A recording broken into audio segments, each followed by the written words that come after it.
In the article, Social Media War on Terror Unfairly Censors Palestinians and Arabic Speakers from the Century Foundation highlights social media's rampant prejudice of Arabic people is fueled by counter-extremist algorithms that polarize and divide people.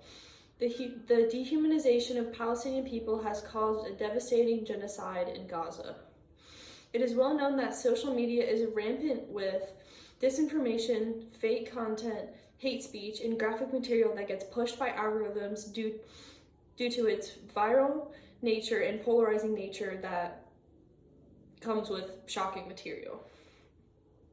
The shocking material gets clicks and views, even if it's not necessarily true, which can be very dangerous.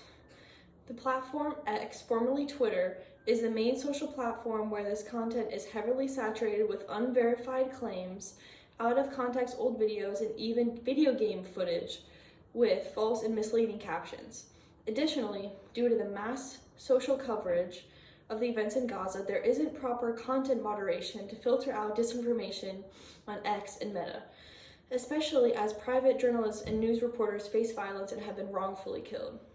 Especially now that any X account can buy a blue checkmark verification, it is difficult to distinguish between reliable and unreliable news outlets and journalism accounts. It is very common for accounts to impersonate official news accounts or pretend to be an official news source with a blue checkmark, and they will spew unchecked, biased, or, and many times, incorrect information. The typical unreliable account posts shocking and culturally inflammatory content and violent imagery to promote Islamophobia and the genocide of Palestinians. Anything contrary to this and Israel's goals are labeled as anti-Semitic and met with extreme hatred as well. Evidence of shadow banning and censoring hashtags of Palestinian speech on social media, with certain hashtags has been made unsearchable, like hashtag I stand with Palestine.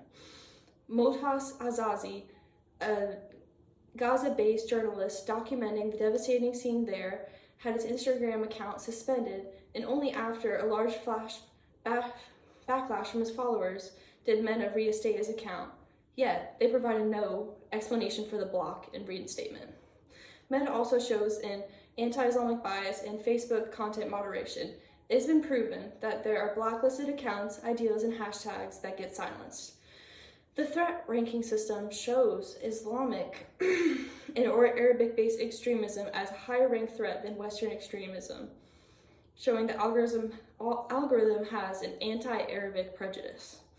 Meta was also found to have harsher regulations on automatic flagging of Arabic compared to Hebrew, despite the rise of Palestinian prejudice in Hebrew social media and widespread hatred and dehumanization of the Palestinian population online and in person. The inequality of the content moderation tool stems from the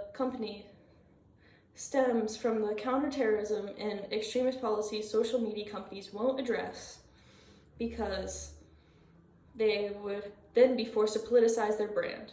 In all, social media filters and divides general public to perceive humanitarian crisis and genocide in Gaza as justified Israeli defense, when in reality they are committing war crimes and dehumanizing millions of innocents while the world watches and just does nothing.